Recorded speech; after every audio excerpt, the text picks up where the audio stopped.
Hello. Hello. Oh, dope. Nice. Hi, guys. Are you saying hi to people listening? Yeah.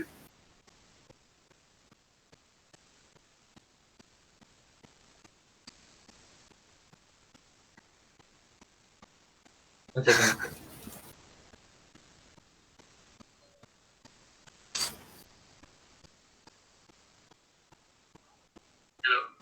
Ah, yes, we're live.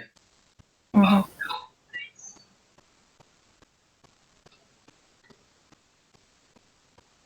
Hmm. Yep. Yes, yes. Dope. Let's begin.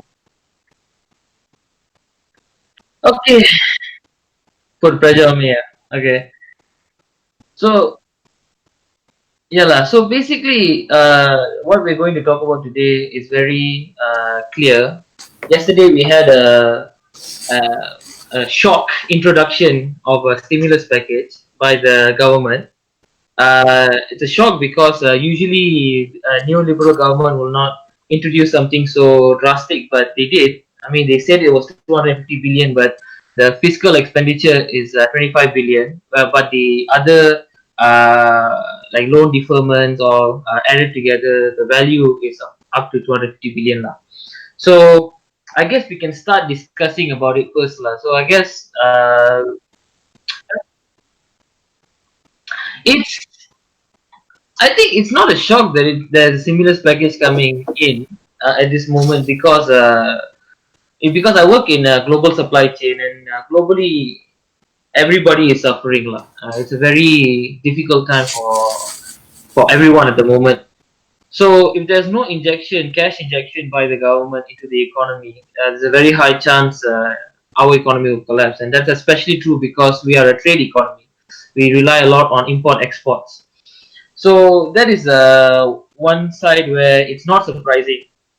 But what is surprising is that the narrative that has always been played, not just by the current government or the current people in the government, but also in the previous government, is that we don't have as much money to spend. But clearly we do, lah. Although opponents have said it's only 25 billion, I think the loan deferment alone is about 100 billion ringgit value, and a lot of banks are actually GLCs, and I think cash flow within the non-rakyat sector, which is the private sector and also the government sector, is heavily reduced, and I think that is quite commendable, I would say. But as far as yeah, sure.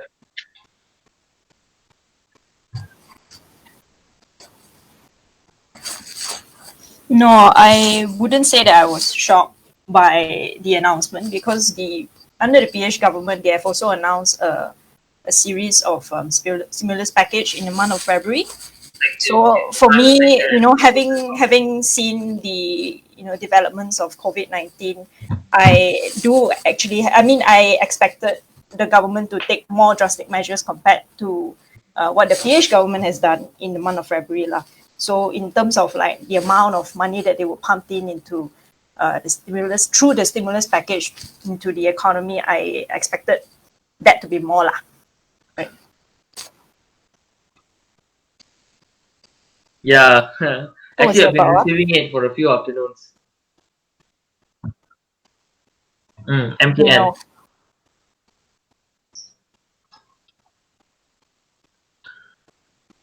No, I don't think I clicked on the link uh, to access it. How about you, Michelle? I didn't receive the SMS. Oh. Yeah. I'm not Malaysian, huh? I don't need bantuan. Something like that.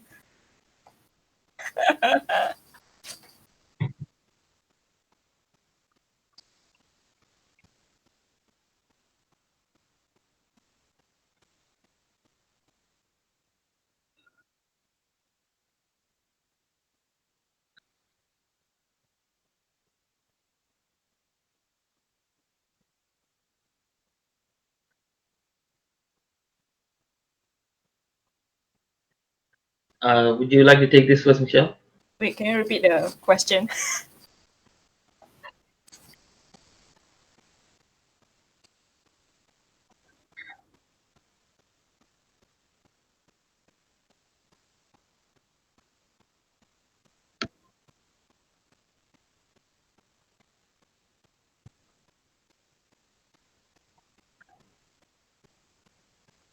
That is, I think, a good point of discussion. That I personally am not too sure how much B40, how much of the B40 group are actually aware of these benefits. And given that most of our government agencies are not open because of over the MCO period, including MP offices and ADUN offices, right?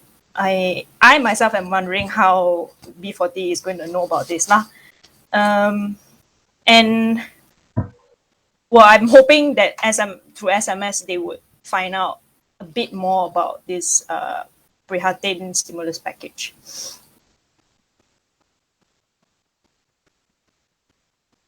Oh, really? Like you or wait? Hold on.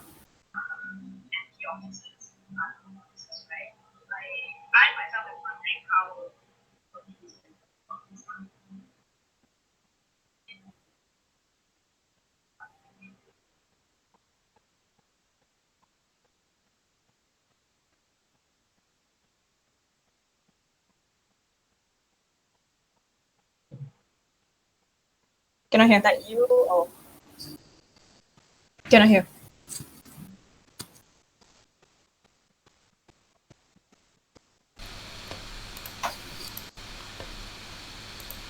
Hello, can you hear me?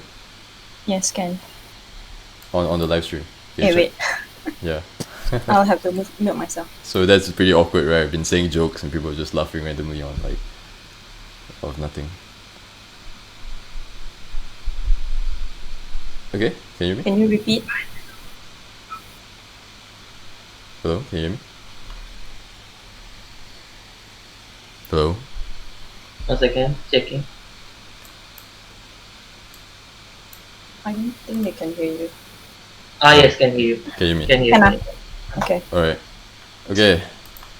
Yay! Man, do I have to repeat the question again? Repeat your jokes, lah. I think people miss it, basically. Okay, yeah. So basically, we were just talking about how I received a text message from government today afternoon, and the text message sent a link to me, trying to explain what the Prihatin Bantuan Nasional package is lah. So my question to Arvin and Michelle didn't receive the text because I don't think she was Malaysian, but my question to them was basically, it's all fine and well that like let's say people like us, we can access, we look at our internet all the time and then we know that this package has been announced and we know what benefits the P40 has, the M40 has, the SMEs, and then the PTPN loans and all that, but is this information accessible to the layperson as well, like those from the B40? Is there a way in which we could make this information more accessible to them? It's a good question. I think insofar as getting SMS is concerned, a lot of P40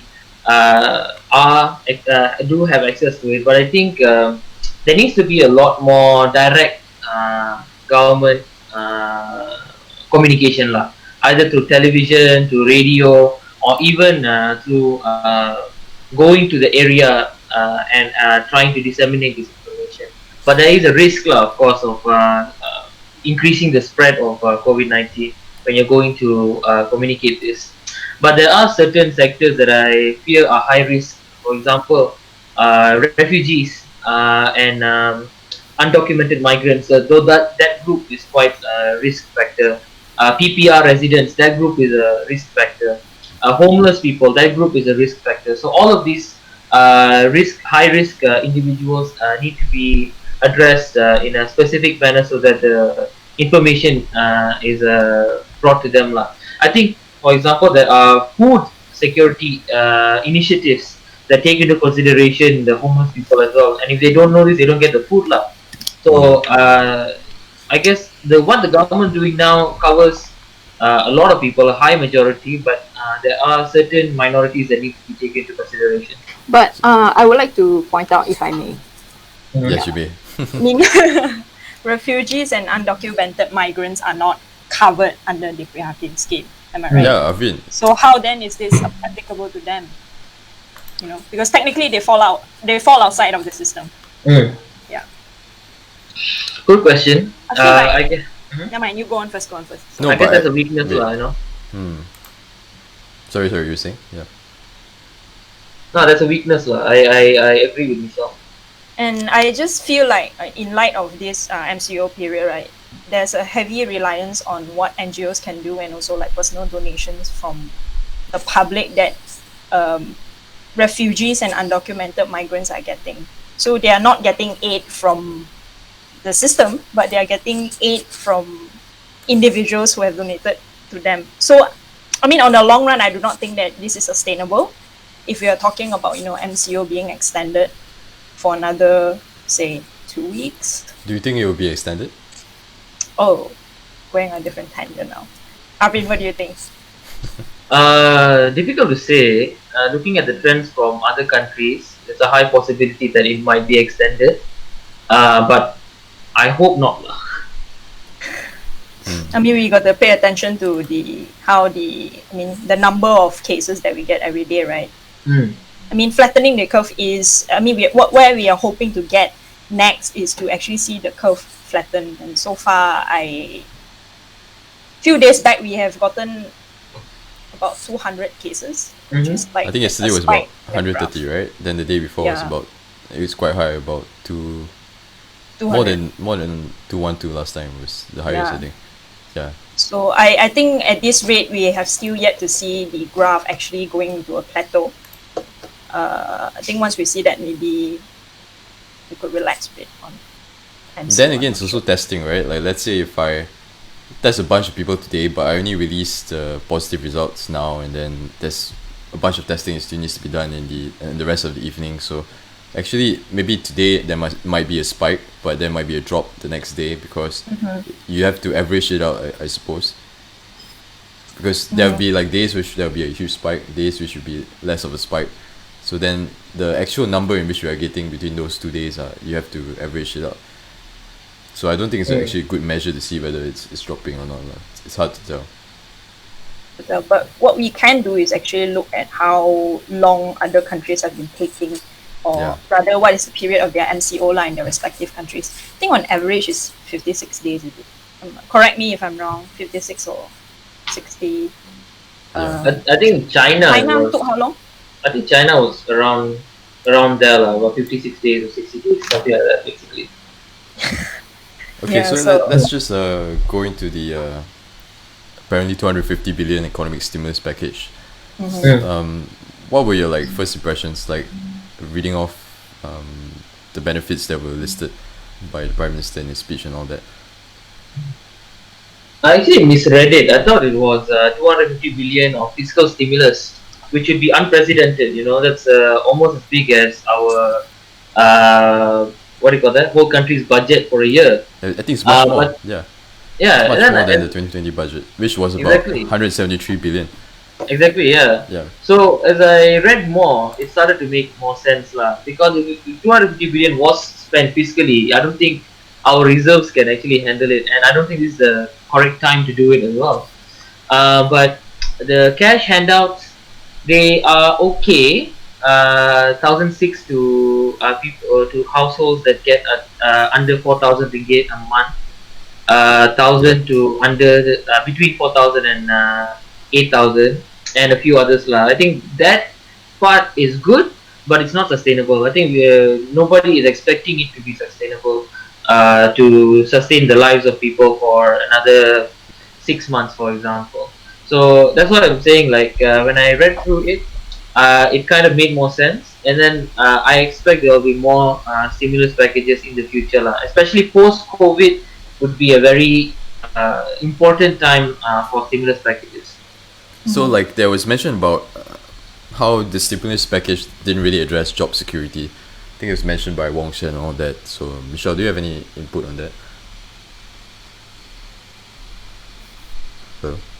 Sorry, a bit choppy on my end. Can you repeat what you just said?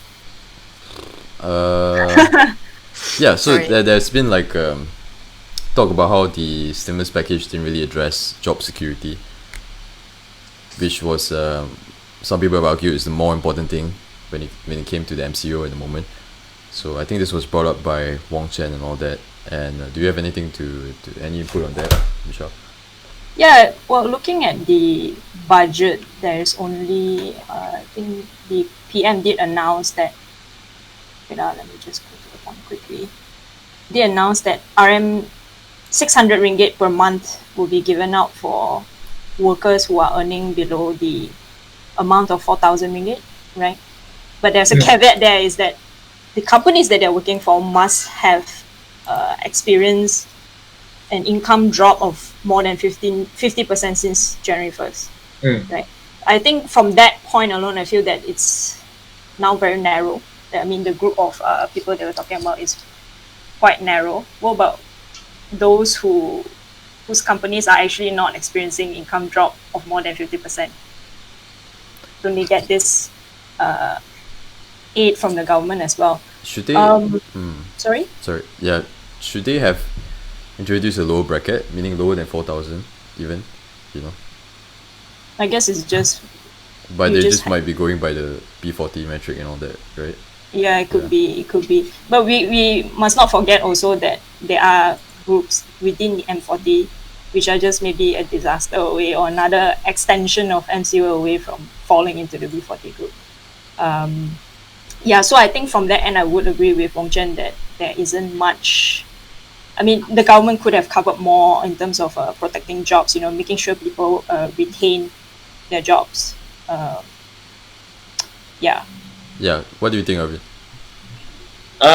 Yeah, I mean, I read that and I thought it was quite narrow as well. But I think this one addresses the very real, reality of certain companies experiencing a massive drop in income. But again, as I said, this doesn't cover. This is not the final stimulus package, in my opinion. There'll be more. That will hopefully cover a lot more things that the government a lot more impacts that the government is now waiting to happen essentially. And I agree with Michelle. There are a lot of people in the M40 group that are just a disaster away from falling into the B40 group, or even falling even below poverty lines. So that reality is still there. Yeah, lah, that's what I'm saying. But again, for me, COVID-19 is a temporary period. The disease will be fought back, and will be fought back in a period of months. But after COVID-19, the recovery period, that is the most important thing. That's why government expenditure needs to really come in. Okay. So are there any positives from the stimulus package that you think it's a real good highlight of what government is trying to achieve? I think the moratorium on PTPTN is a really, really good step because for most students who have maybe lost their jobs and people who have just gone into the workforce but are not forced to pay, I mean they have to clear out their PTPTN loans, this is good news for them. At least that takes off some pressure on how much that takes off some pressure off them that's what I'm trying to say. Arvin, you can go next. I think there are three things that are very positive. I would say there's a moratorium on all loans and hire purchase. That one will take away a lot of pressure from these groups because housing itself is a huge expenditure on their part. Another thing is, of course, as Michelle said, PTPTN. Agreed. Students need this time period to survive, essentially. But the third thing, I think the 50 billion ringgit loan that is backed by the government, 80% for SMEs. I think that is a very positive input basically, because government-backed loans are usually much safer than other loans given by private entities. And I think SMEs that employ about 90%, correct me if I'm wrong, 90% of Malaysian people do deserve that kind of safety net. I mean, obviously today I read that the SME are saying that this is not enough. Perhaps it's not. I'm not in an SME to know. But to me, this is quite a positive step forward. Maybe there'll be more in the future. Okay. So I think there was an issue that was raised by Anwar Ibrahim, right, about interest rates and all that of these payments and so on. Have you looked into that?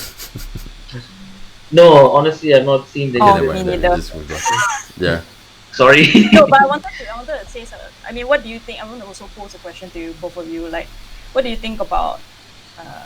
Do you think that this stimulus is limited by the MCO period right now? Because I mean, the package is supposed to stimulate the economy, but given that the MCO period is still in effect, it may not be as effective as we expect it to be, because we can't really say that people will be spending more in this time, right? Yeah. So, do you think that the stimulus package is limited by this, By what again? Sorry.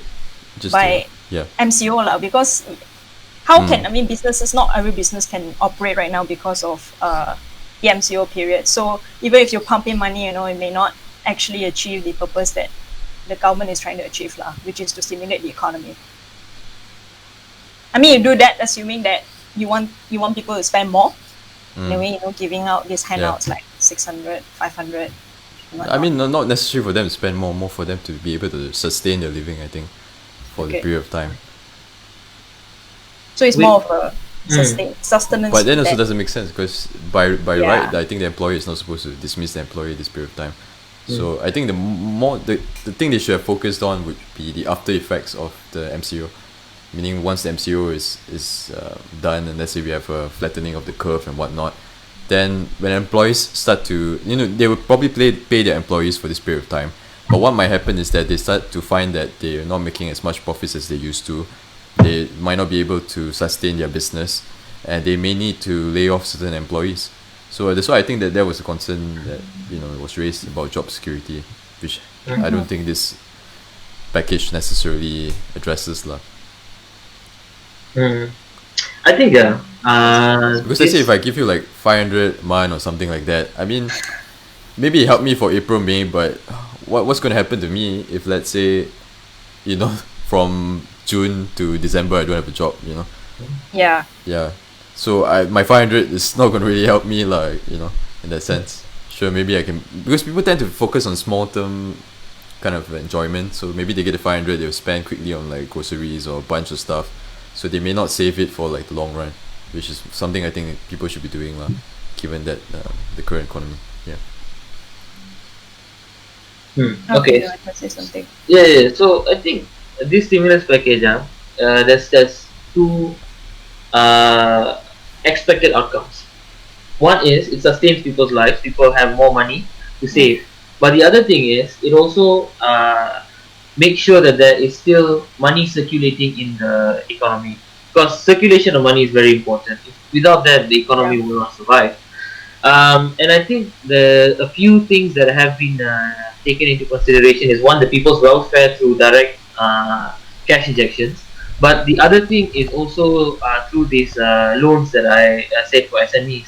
Because you might think that, okay, these SMEs cannot do certain things, but actually what they're lacking is infrastructure or some other thing that money can solve.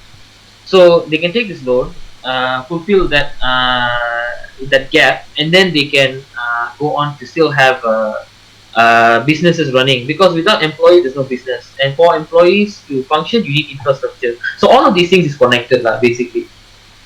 And I think again this is not a sustainable model at the moment with one-off cash payments, but I think it will be good for the short term for the next maybe for the next month, but after that we will see more incentives coming in. You need time to study these things, how the COVID is going to affect.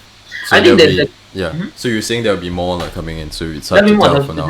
There's definitely more. I think there's a question that's quite relevant from the live stream. The MOH is claiming there'll be tsunami of cases on the third wave of COVID-19. What are your thoughts? I don't know. I don't want to be like, someone look at this and then say that didn't age well.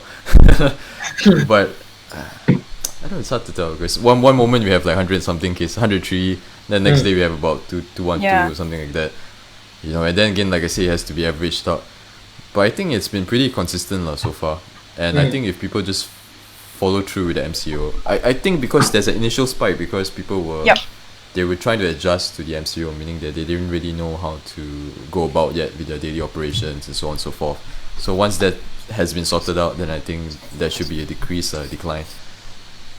But I also think that the current spike that we see over the past few days are actually people who were linked to, I think, the AA.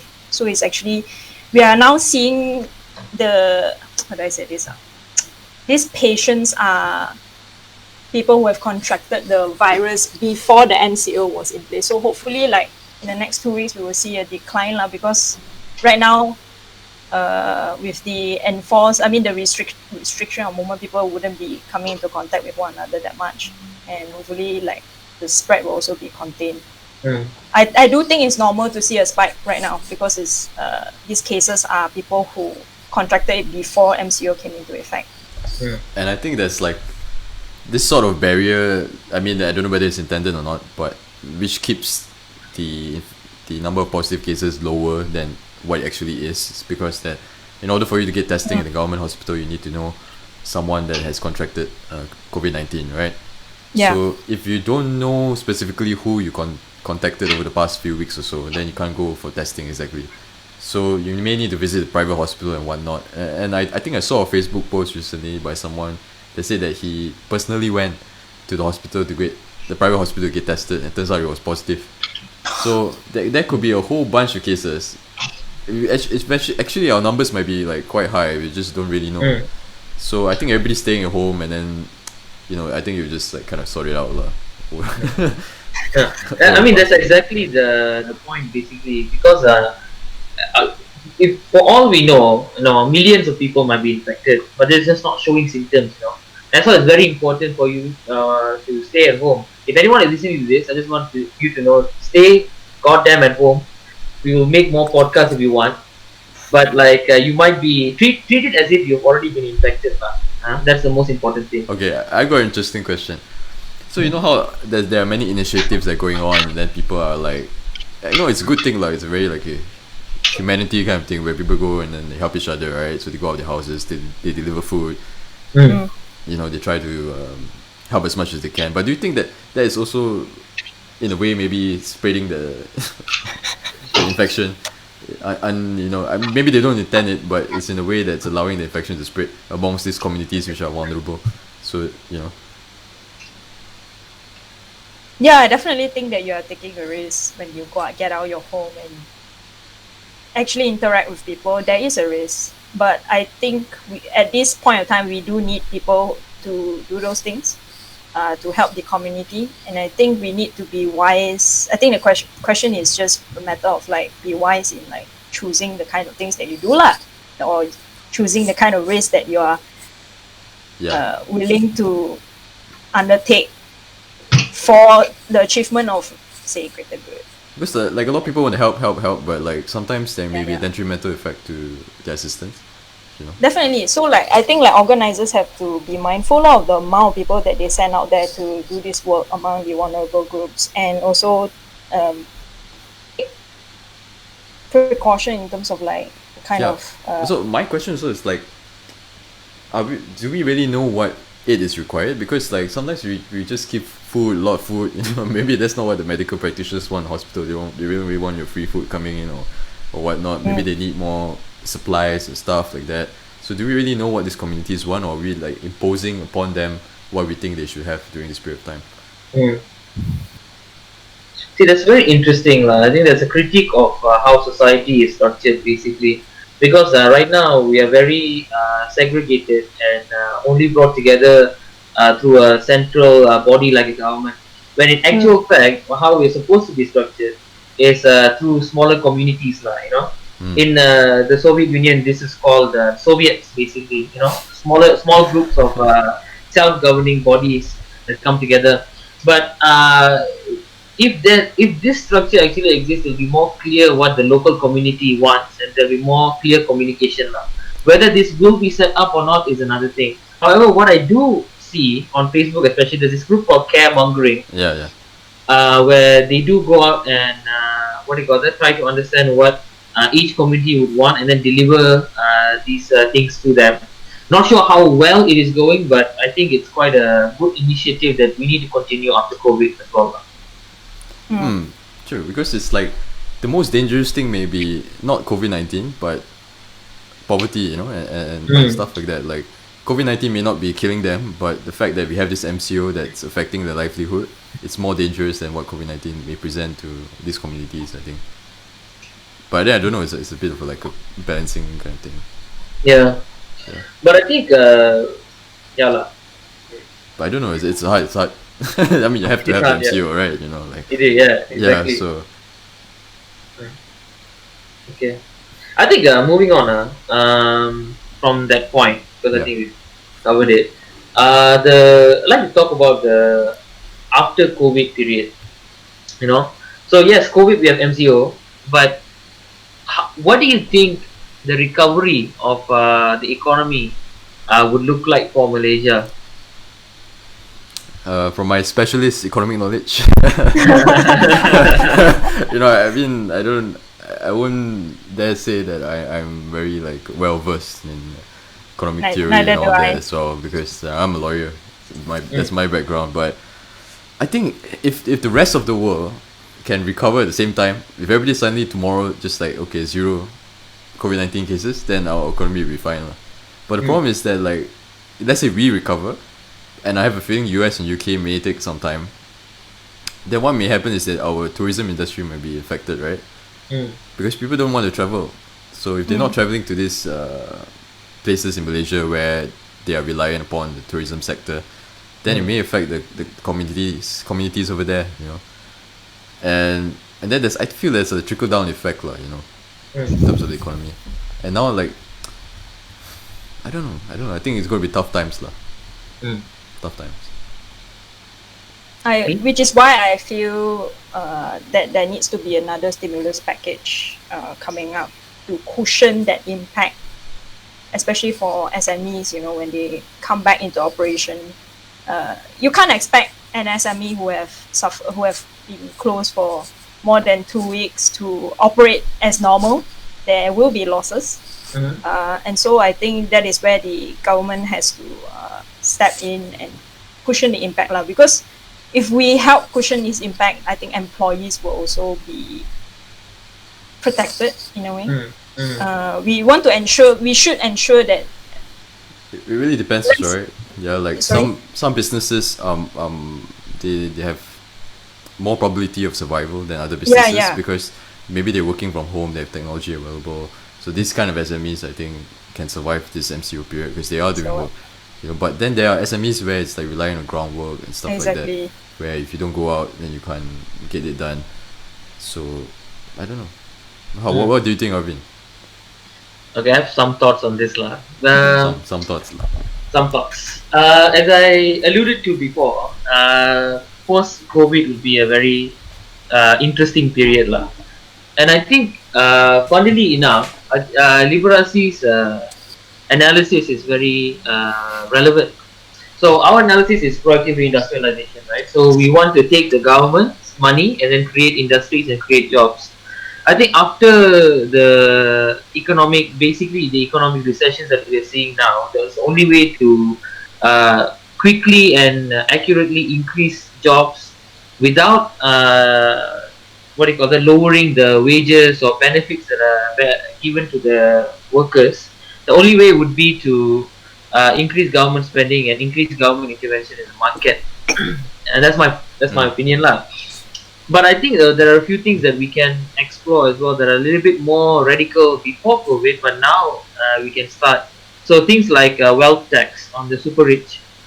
So for example, if everyone that has a net worth of over $1 billion, a flat 1% tax on everything over 1 billion, that can fund a lot of things already. Going into more of that, you can have things like modern monetary theory, where the government prints its own money surplus to increase the economic activity within the country. So the thing is, we have to really seriously increase economic activity after COVID. And there are a lot of examples of how that is done effectively, but I think one of the most effective ways is to look at Deng Xiaoping's China, and how they did it. And it did involve using the market, but with government guidance and government backed loans, which yeah, it'll be interesting lah. Finally, will be proven correct after COVID. Guess there's a silver lining in all clouds like that. Yeah, so there's a question from Joshua. Mm-hmm. What are the current regulations on employers cutting the pay of workers in time like this? Surely Our there are lawyers problem lah. workers that are getting a pay cut. What can they do about it? I think there are three things here, right? One, people who are getting, well, I think the common theme among people who have like lost their jobs or have their jobs affected is, one, they are forced to go into annual leave, or rather employers treat this as, you know, a period where their employee takes an annual leave, therefore finds it a reason like don't pay them lah, or I know, sorry, treats it, therefore have their annual leave deducted. That's one. Two is some people are being forced to go on unpaid leave as well. And then three, you have people who are retrenched and dismissed. So maybe So- we could like address. Right. Because under the Employment Act, I don't think you can cut your pay more than a certain percentage, right? So, but even then, right? Even let's say pre-COVID-19, let's say on a normal working day, in a normal working culture, whatever it is, there are many people that are not aware of this rights, so they have their pay cut, all the time. Especially people like that are working in the construction and stuff like that, migrant workers and all that. So, I think it's going to be tough to ensure the enforcement. Let's say if the government comes up with a plan to say that there shouldn't be more than a certain amount of percentage of pay cut for this group of employees or whatnot, but there may be a problem in its implementation, and I think I've seen firsthand so how this arises lah. Many people are exploited without them realizing it lah. And more often than not, they tend to just shut up because having the job itself is more important than arguing what they think may trigger their bosses and whatnot lah. It's a bit like Stockholm syndrome. Yeah, I think like generally, I mean, salary reduction would require the employee to consent first to that reduction. So I think like if your employer, I'm not sure whether, given that the extraordinary circumstances that we're in, not sure if, not sure. I don't think an employer can do that without telling you first that, hey, I'm cutting your pay. Are you okay with this? Yeah, I mean, Wouldn't that amount to breach of contract? Say when you cut someone's pay without actually getting their consent. because sometimes they don't care because they'll be like, these fellas have nothing, they can't do anything about it and all that. Unless you I mean, if you're more of a middle income kind of fella, then maybe you have a chance lah, that kind of thing. But okay, can we get back to the stimulus package? Like, Sure. just Yeah, want to sure. ask about the legality of it, because I think there are some questions that have been raised as well, whether the production of this stimulus package is through legal means lah, meaning that it has gone through the necessary processes lah before it was announced. As a non-lawyer, I think I'll listen first lah, basically. So basically, whatever I'm saying is based on Limbrajet's article lah, which I mean I thought about it as well in my mind. Like, I'm pretty sure they needed some kind of like approval from Parliament, right? Because like you see US, but they say UK, Canada, and all that, right? They had to go through the House of Representatives in order to pass the stimulus package. US also went through Congress actually. Yes, just went through Congress, yeah. So, I mean, in the article, it stated that he lays out the process in which the stimulus package has to go through lah, before it gets announced, before it gets approved and all that. So he says there needs to be a legislation that is passed lah, or debated upon, that authorizes this expenditure. And basically, there's been no parliament sitting since the next one is in May. So the question is whether they purposely, I don't know, they could do it through what you call that, private finance initiatives, meaning that if it was privately financed by certain institutions, then the 25 billion which they are pumping in, then it's legal lah. But the question then arises as to who is providing that finance lah, whether they're transparent with where the money is coming from. which is important, right? Especially if our government is going to spend this amount. Yeah. So, I don't know. Do you think that they purposely did it in a way because they don't want to have a parliament sitting at the moment? They don't want to have the other question decided as to who really is the prime minister and all that. I think I would be a devil's advocate here, and I would say that these current circumstances that we're in necessitates the government taking drastic actions without going through the usual parliamentary process. I think it's debatable. Whether or not government can do that without going through the parliament. I will go with the idea that this falls within the purview of the government already. You don't need Because to go the federal constitution, wait, is it federal constitution? Let me see. Article 102 Okay. specifies the way in which money could be spent in unusual circumstances, but there's still a strict adherence that is required to like the supply bill and all that. So they still have to follow the procedure that is laid out. So if they can circumvent it like this, then what's to stopping them from just like I get what you mean.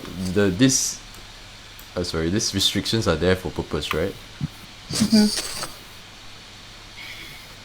Let me read Interesting. I think Sorry, I just saw this article like 15 minutes Yeah, before the yeah. stream. exactly. Like I'm running through it myself. I think let me see. Supplementary supply bill.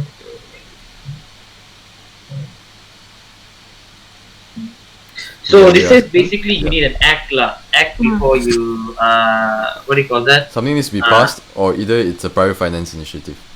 I see. Yeah. It's a very good question. To which I have no answer for.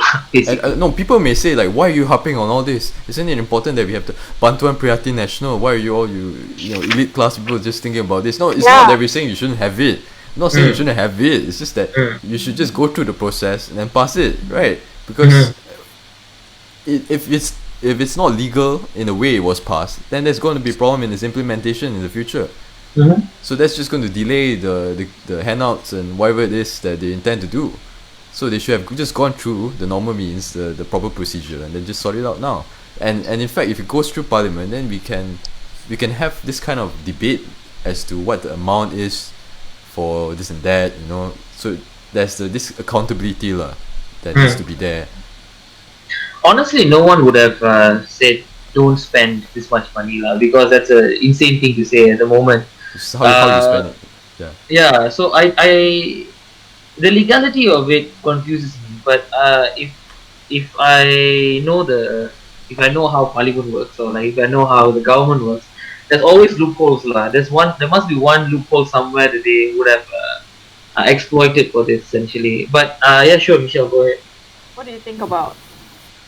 Can I then say that MCO period is in force? Parliament sitting is not listed as an essential service, so therefore you cannot convene Parliament sitting. I mean, this is just me stretching out things, but I think maybe you could explore this as well. I mean, that's fair enough, but there's a couple things that we can say. One, to pass a bill of sufficient importance, we need that you can't say that Parliament sitting is not an essential service because it's like it's very dangerous. It's like I could declare something an emergency and then list that Parliament sitting should not. Yeah, like it's weird Yeah. I feel the argument wouldn't hold water Yeah. I don't know if that's the right metaphor or not, but the argument wouldn't hold water. But another thing that it wouldn't allow is that, well, if you cannot convene Parliament, then you cannot pass pass the bill to spend that much money anyway. So you cannot spend money essentially, So this whole stimulus package, if they say Parliament sitting is not essential, memang would not have existed in the first place if it depends on Parliament to pass it through. Whether it depends on Parliament to pass it through is, as I read Lim Wei Jin's article, it seems that it does need to, but I am not sure how. I'm not sure how it came about if they circumvented Parliament. I should have invited him to join us. Then we could have like circumvent all this, trying to understand. No, but like from my understanding, and I'm a criminal lawyer, so I don't know. Like, I mean, my constitution law isn't that great or whatever it is stuff. So, Sure. but from my understanding is that you must go through parliament because you need to have an act, and if you don't have an act, then it will be through a private finance initiative. Then the question is, who is financing us then? Where is this 25 billion coming from? And that's the most important question that we need answered lah. Because that's the loophole that you're pointing out. So. But then if it's private finance, you cannot say it's a fiscal injection by the government as well. So that's another. Yeah, you need to declare where it's coming from, right? Like, exactly. It's 25 billion gold. Yeah. Billion. So I guess this is one of the things that the government really needs to come clean with, like, where it's getting money from, how it is, which loophole is exploiting, essentially. At the end of the day, is what the government. Or they could have been in a tight situation. They would have been like, we can't call everyone to come to parliament now. We can't have some online parliament sitting. So. I mean, whichever the case, if anyone watching this knows how the government is using its money, ask me perhaps. Please comment below with your understanding. Alright. Well, I'm just playing the devil. I'm just throwing out questions. Okay. And I think these are questions that just now. I mean, the questions that I put out just now. Yeah. Probably the common man would ask these sort of questions. But I do agree on a personal level that it has to go through the proper processes lah.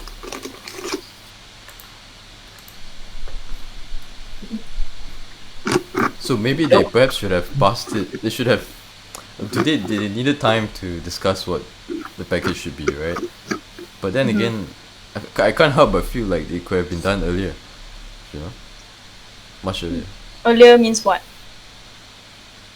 Much earlier, before, maybe the start of the MCO or before that even. Maybe there's also fear that the opposition might not back whatever that's put on the table, and this thing drags out longer than it should, stuff like that. Which is sad lah, because they should be setting aside their political differences. Definitely. No, I don't think that would have happened, with due respect, because this is not the time where it is politically convenient for them to do so in the first place. Yeah. So you can look at cases in the US Senate and also the UK Parliament. Yes. And those are bitter rivals, and they came together. Because times of war, time of war, you cannot bicker amongst each other, or else you will lose your seat in the next election. Definitely. But it's also hard to say in Malaysia a lot of things have happened when it shouldn't happen. I don't know, because I don't know, should we go into that kind of topic where unless there might be, if there was an extenuating, maybe, I don't know if this is possible so lawyers have to tell me if it is it possible for let's say Muhyiddin, Tan Sri Muhyiddin, sorry, to come up with the stimulus package and then get a signature of more than 111 parliamentarians to back it. Would that be a possibility?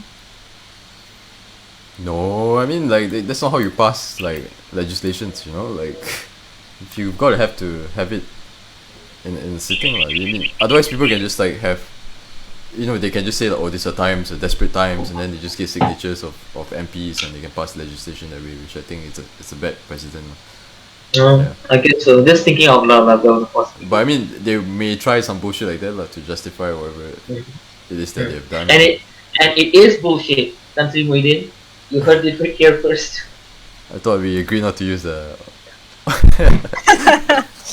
Keeping straight the honorific economics. titles. Okay. No partisan lines. No partisan lines.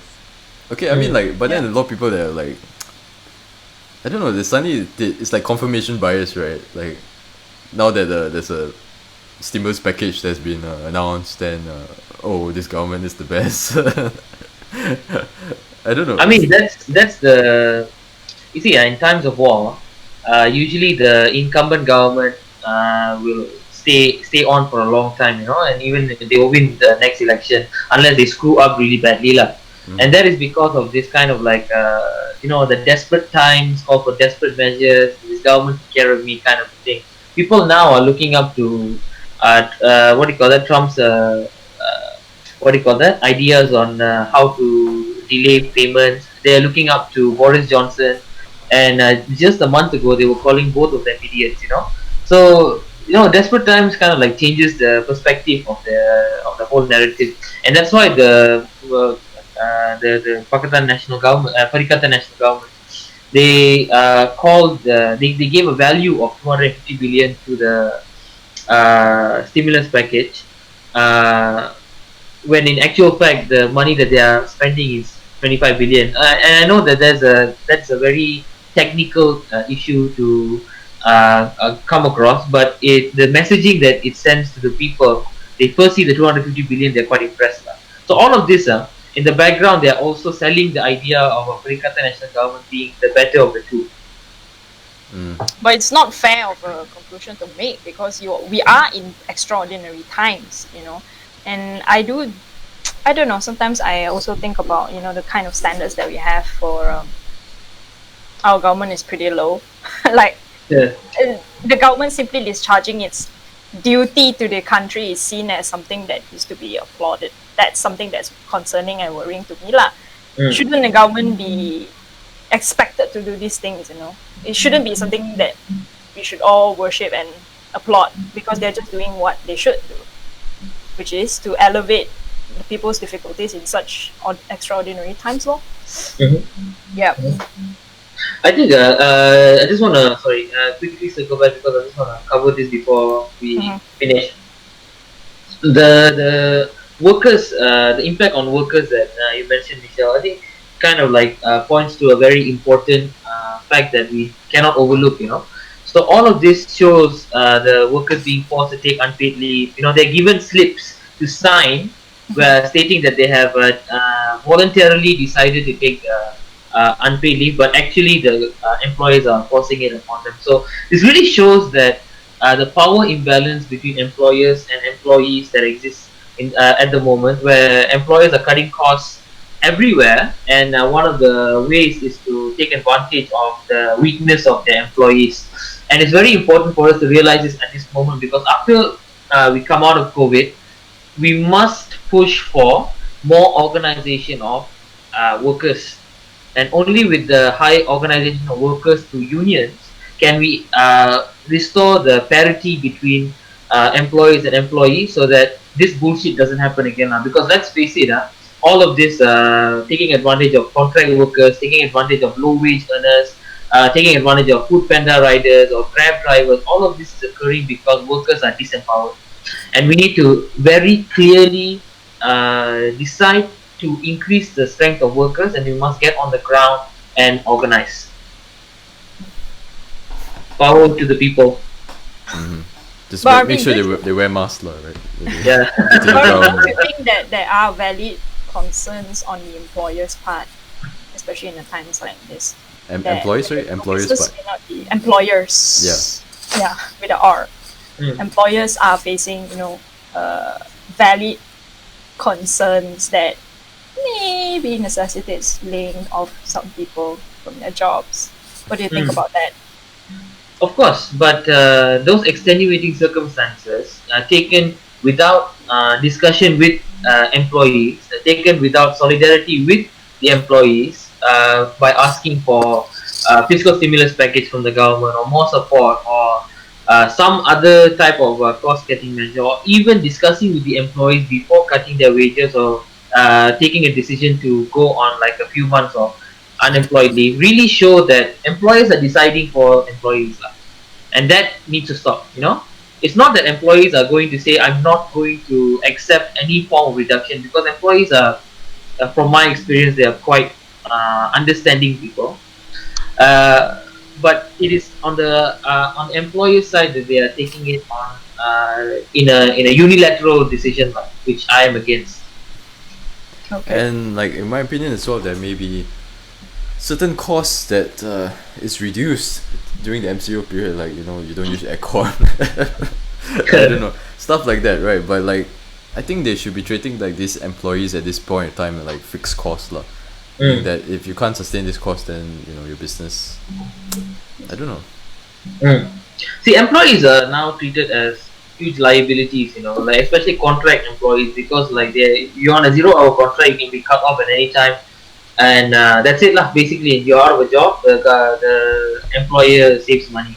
This kind of attitude needs to change, And I'm not saying that all employers do this, and I'm not saying that all employees are bad people only looking to save money, but we must realize that this is a specific vulnerability within the sector that we must address. I also think that this is where the government must intervene, either through regulations or laws to better protect the rights of workers. I feel like even if we are not in COVID-19, this happens, but because of COVID-19, even more. I mean, these kind of things are happening even more because businesses are not doing well and whatnot lah. Exactly. So moving forward, what would you like propose that maybe the government should look into post COVID-19? So the Employment Act needs to change. It needs to give power back to workers through organizations and through unions. So, for example, now for a worker to even form a union is such a hassle, because they need to go to the employer, they need to get the employer's signature on it, they need to have a vote where the employer decides like how many percentage of employees, 51% of employees need to be included, but they kind of decide things like, it's not that the percentage of employees who come out to vote, but the total percentage of employees. So if you have only 80% of employees coming out to vote, and even if you get like 50% of them voting, 51% voting for you, for the total employees that are coming out to vote is only 40%. So you cannot form a union. So things like that are specific vulnerabilities that have given employers a lot of power. So if the government really is serious, they need to amend this Employment Act. They need to make sure that unions are mandatory in all sectors, in all levels of employment, and only through this radical approach can we actually form true collaborative understanding between the employee and the employer. That's my opinion of this. Okay, so I want to talk a bit about there are some concerns whether the 250 billion or what this 25 billion basically that's being pumped in, if there will be any leakages of that fund, meaning that because the current government that's of the day is made out of political parties which have been alleged to have been involved in a lot of like corruption, abuse power scandals lah. So basically that's a concern as well. Alleged. I mean, no one has been convicted yet lah. So. Yeah. Leakages. Conveniently. Yeah. Go on, Michelle. You start first. I think they must be like the worst people on planet Earth if they were to capitalize on something like this, right? I don't want to speculate on things like this, to be honest. Yeah. I think as a person who likes to take risks, I would say that there will definitely be some leakages, and especially that 80% back loan by the government that goes to SMEs, the 50 billion ringgit that they allocated, definitely will go to some people who will take advantage of it. I say definitely, not because I can see the future, but from the past we've seen it happen with a lot of people, especially in the Indian community. We had this thing called Steady, where it gave a lot of government loans and government contracts to people who didn't do much with it except fill their own pockets. So this is an inevitability in my opinion. Hopefully it doesn't happen. Dia tak berlalu luasa lah. Okay. So is there anything else in the stimulus package that you'd like to address? Food security, I think, is quite an interesting topic. I think the government is finally looking at it as an important sector. Yeah. But I think what needs to happen is, for me, food in private hands will always go to commodity foods, expensive food like fruits, for example, for export. But what we need more is staple foods like rice. Yeah. So there's not many rice fields in Malaysia. There's a very small percentage. And if you compare it, especially with palm oil, for example, you cannot compare, like millions of acres versus the tiny number. Yeah. So I think what really needs to happen is the government needs to nationalize food production and focus on staple foods, but also better the supply chain now. Because a lot of people are now producing foods, no trucks to go give to people at the moment.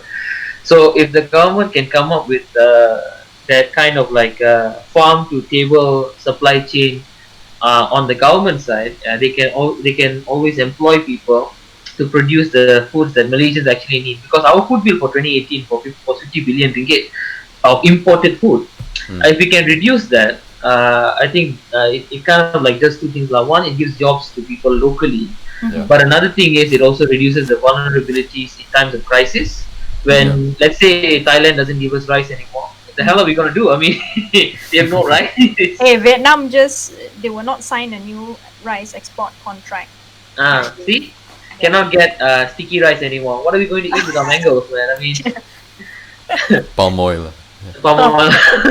Drink it. So yeah, that's my opinion, lah.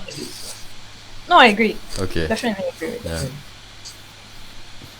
I feel like more attention should be paid to to stimulate the agriculture sector as well.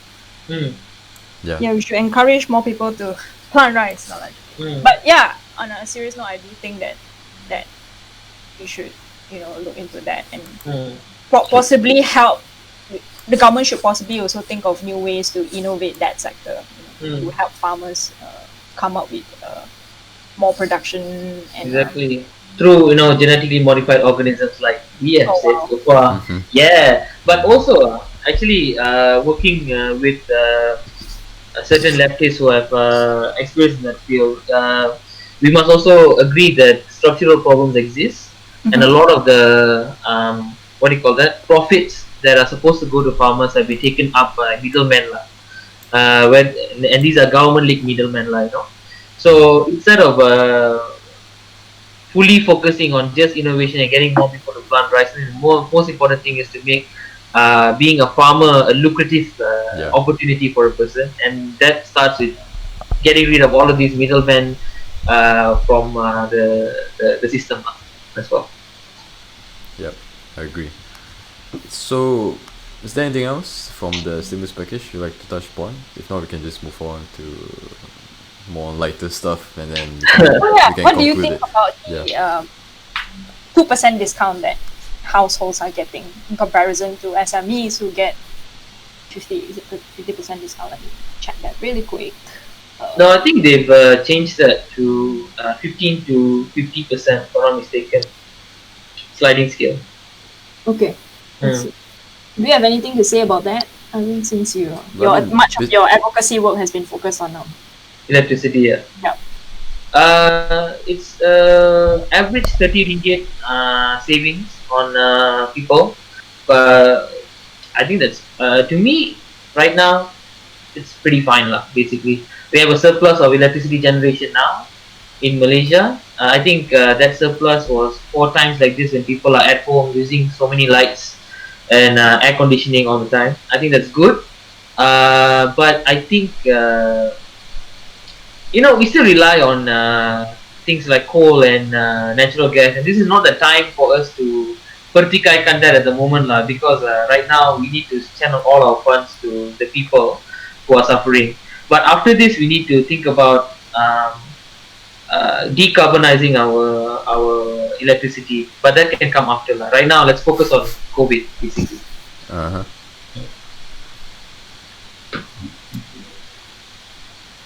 Yep. I think we can move on now then. Okay, move on.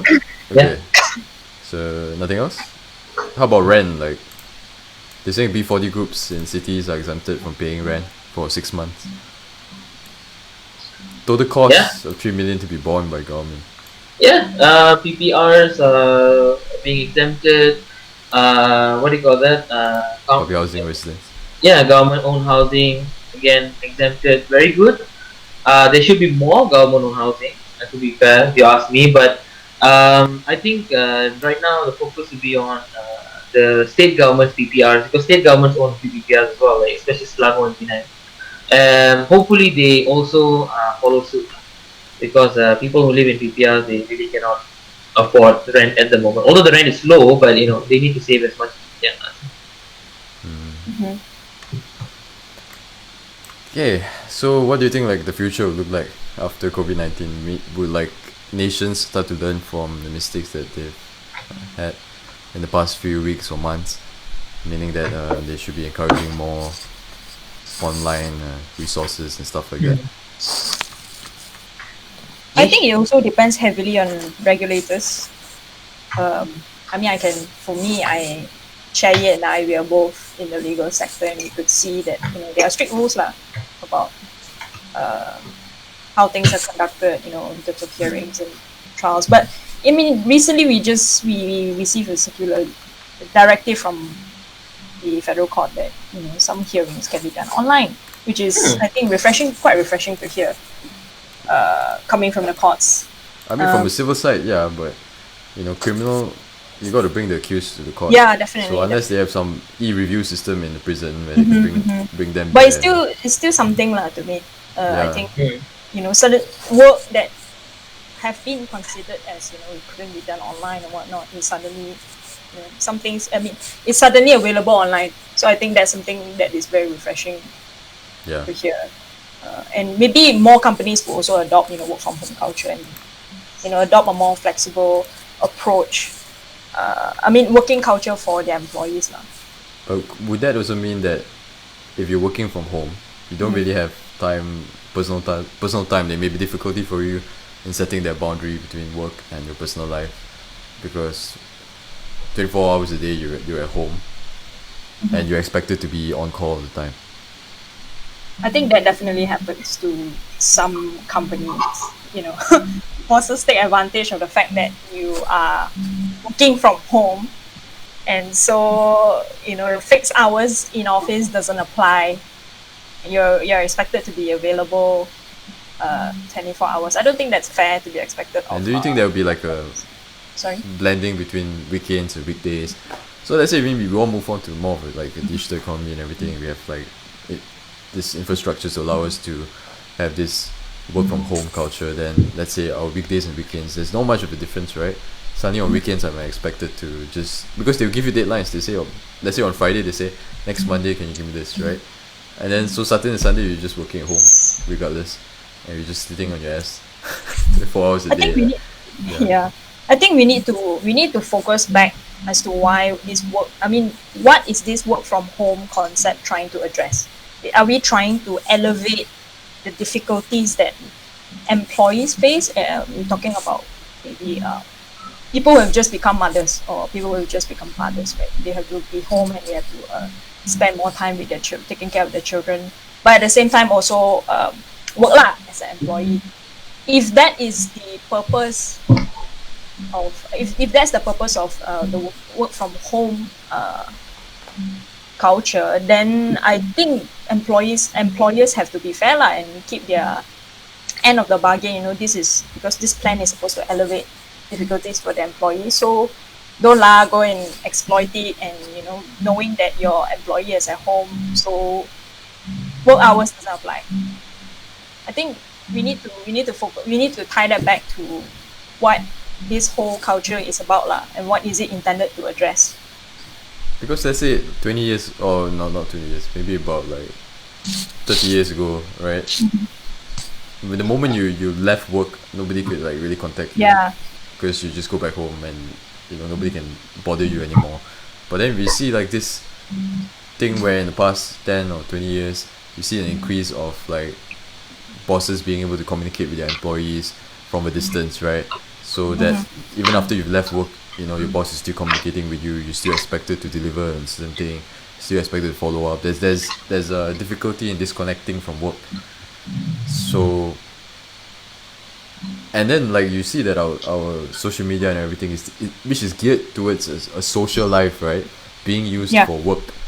So, do you think there will be a shift back towards something in which there's a clear boundary between our personal and work life, so that we work 9 to 5 only? That's the Question. dream. What do you think, Arvind? I mean, firstly, there needs to be lah. I think we have to understand that the answer is there should be, but whether there will be or not highly depends on right now the benevolence of employers, or as I hope, organization of workers lah.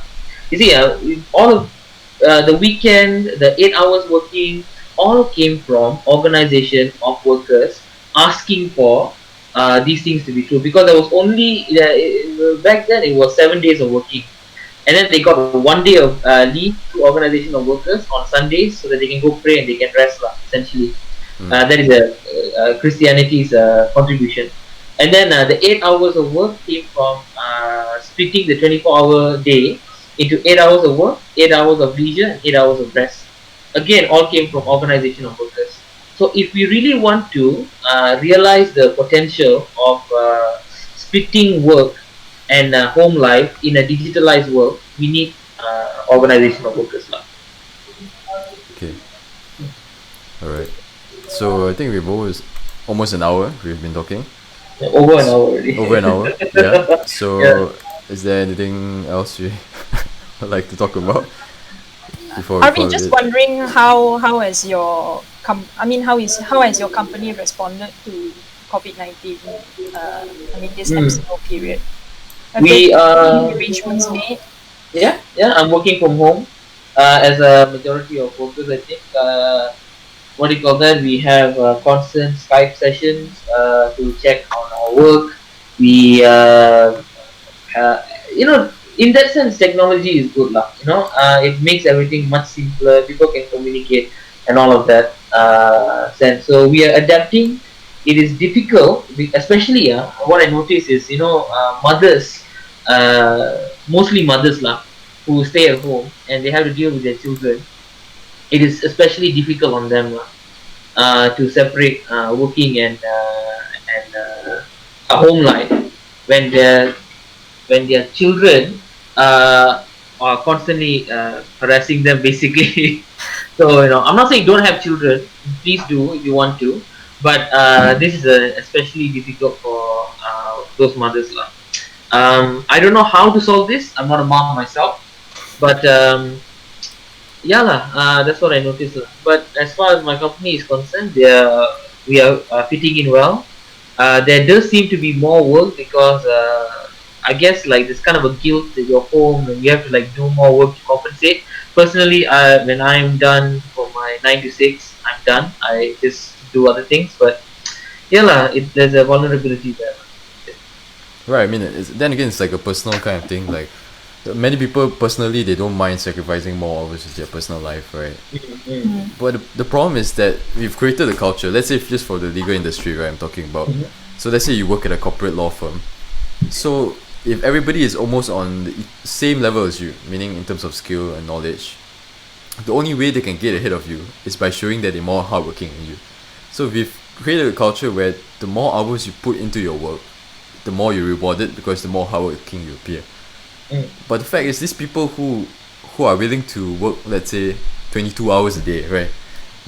They are the people that are spoiling the market for everybody else, because you're not being rewarded on your skill or knowledge, but just on the level in which you want to be detrimental to your health. So we create a culture where people are not being rewarded for their what the work they've done within the given amount of period in which they have everybody has agreed to work for. So now, and then they've created an expectation for, and these people then rise up to become employers or partners or whatever it is that do the hiring, right? So then they say, I've worked like a dog during my younger years, so why don't you work like a dog as well? Why can't you do it? And then so we create this expectation where if you're hardworking, if you have 30 minutes of sleep a day, like if you have only 30 minutes of sleep, you're the best worker there is. But the fact is, right, if you have 30 minutes of sleep, right, I guarantee you the amount of mistakes you make in a day, right, it's not going to be worth it. You're going to be so damn unproductive. But that doesn't matter, because it's just how you appear to your employer to be working, right? Which is I feel is a very, very weird culture to have, for especially professionals. Weird. It's just going on rent. But unfortunately, very prevalent in certain industries. I think it's definitely this kind of mindset definitely needs to be recalibrated lah. We need to start rethinking what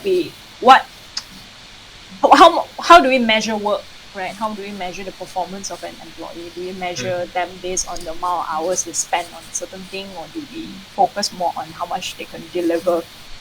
I mean, I'm fortunate enough that my that my employer isn't like that lah. Okay, well, there are certain times where you're required to work OT because of the nature of the work that I'm assigned to do. But most of the time, I think I'm fortunate lah. But I don't think I could say that for many other people who have employers who may not understand that. I feel like also like we focus too much on what is immediate to us, but we don't see actually in the long run, like what Chai just said, spending more hours into work and actually not having sleep up and not having time out from your workplace actually decreases your productivity level in the long run. So I don't think people have that in mind when they actually push their employees to work more. And sometimes they punish productivity, because if you're too productive, then they just give you more work. So then you just have a never-ending source of work because you're just productive. Definitely. Yeah. So then sometimes I might as well not be productive, because everybody else that's not productive, it's not, it's weird lah. It's a culture, right? I really feel like so. It's not just in the legal profession. I think every profession, especially engineering, But I think, you see, when I come and I look at this, and from my background, I see this as a crisis of capitalism. And I know. Yeah. What else is the leftist going to say, right? No lah. I see this as a crisis of capitalism because what is important is the accumulation of capital. You have to rise up, get money, because you're chasing that security, you're chasing that comfort lah.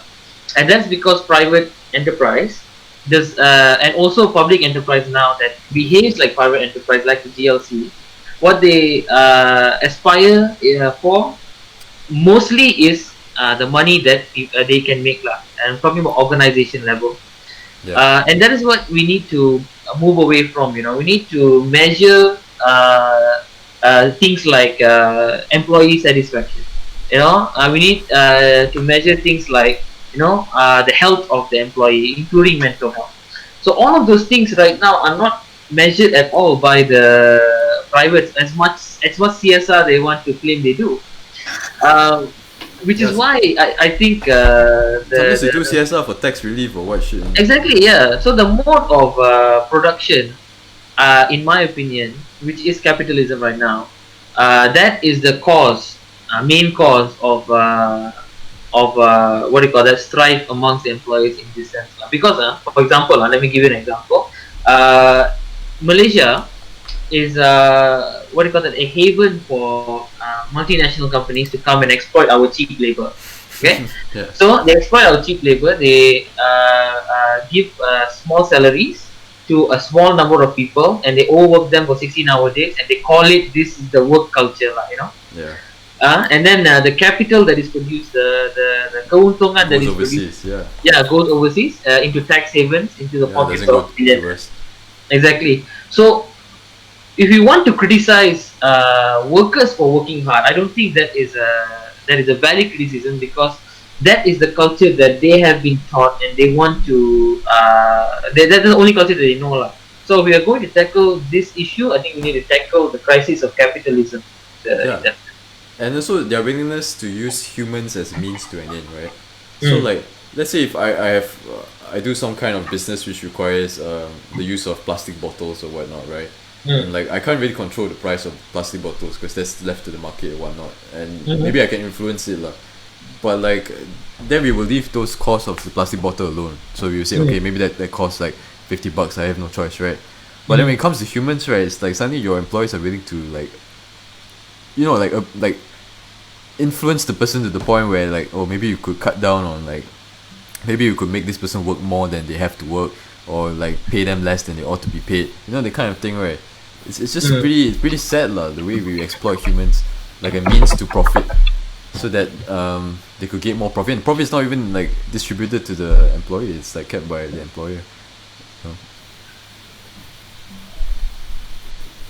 Right, agreed.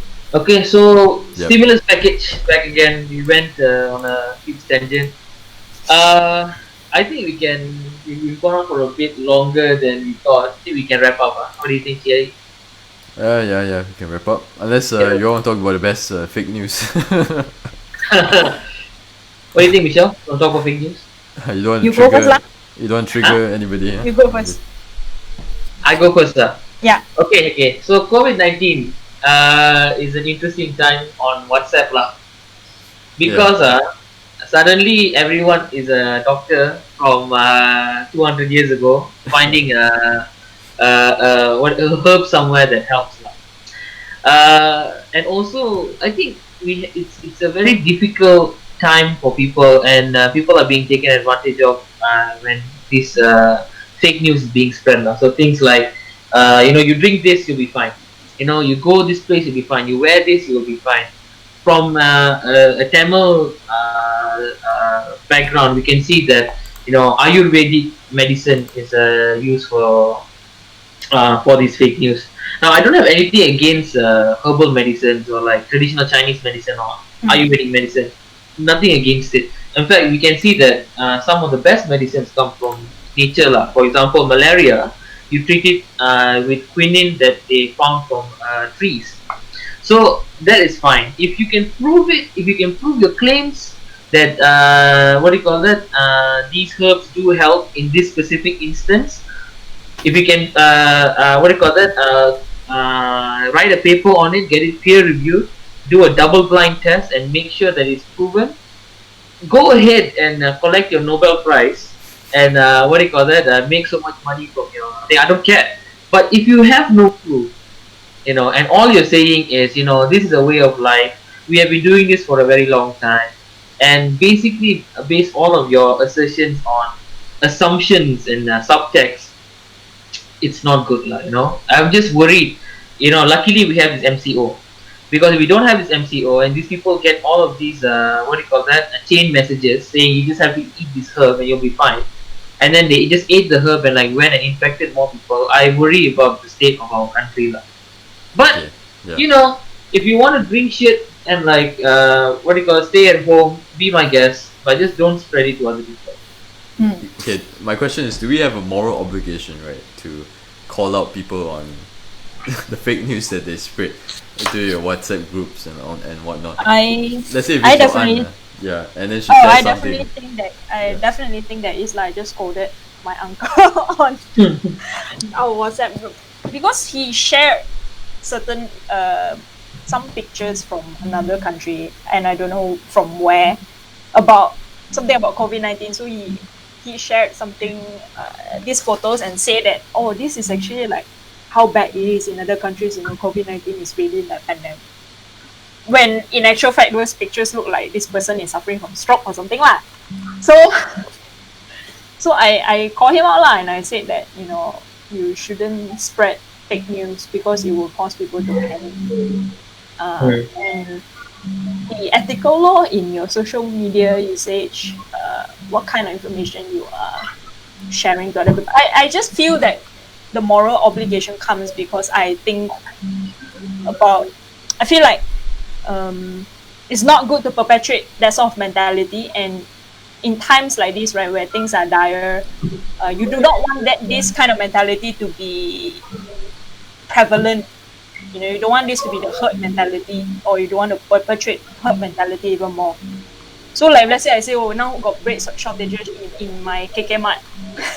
Doesn't mean that other KK Marts have shortages, but it may just cause people to start panicking and go to their marts and buy a lot of bread, which they will not finish eating anyway. Yeah, so that's why I feel that there is a moral obligation to be ethical about what you share.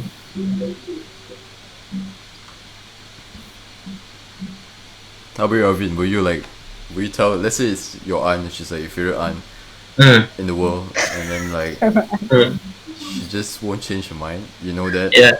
Like, will you hello auntie, I think, you should stop sharing all these kind of messages with her? Oh yeah, I have daily fights with my parents Okay. on this basically. But it's a moral obligation in my opinion, in a public health crisis, to call out people who might worsen it.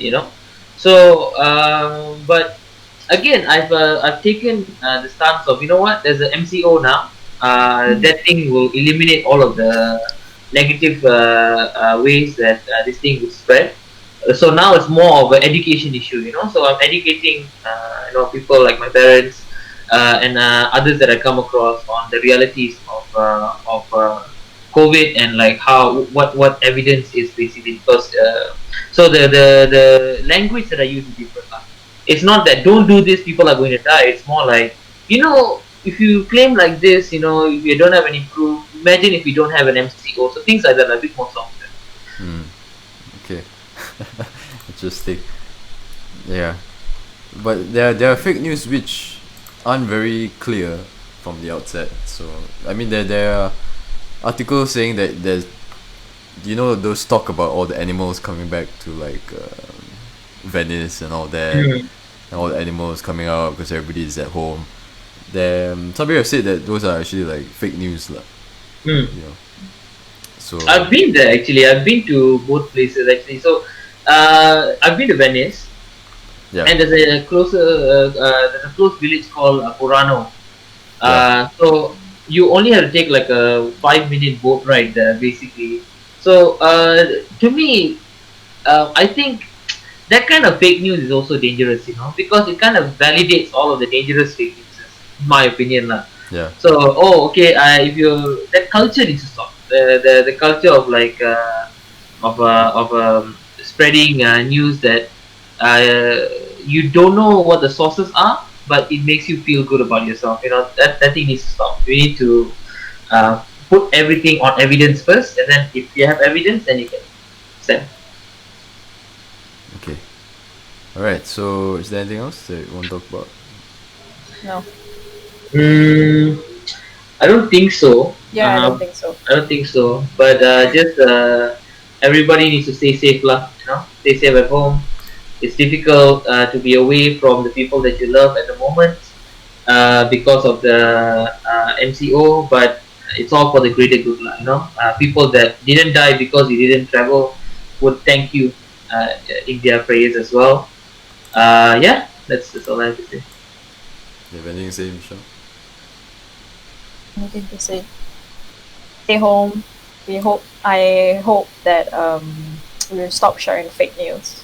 And if you are the younger one in your family group, please play a role in curbing the spread of fake news. Okay, we do not want the government to legislate another bill on fake news. Okay, I think it's a cultural thing that we need to tackle. I mean, we all agree that it shouldn't be legislated because it encroaches on our freedom of speech. But hey, freedom of speech also comes with some level of responsibility, I feel.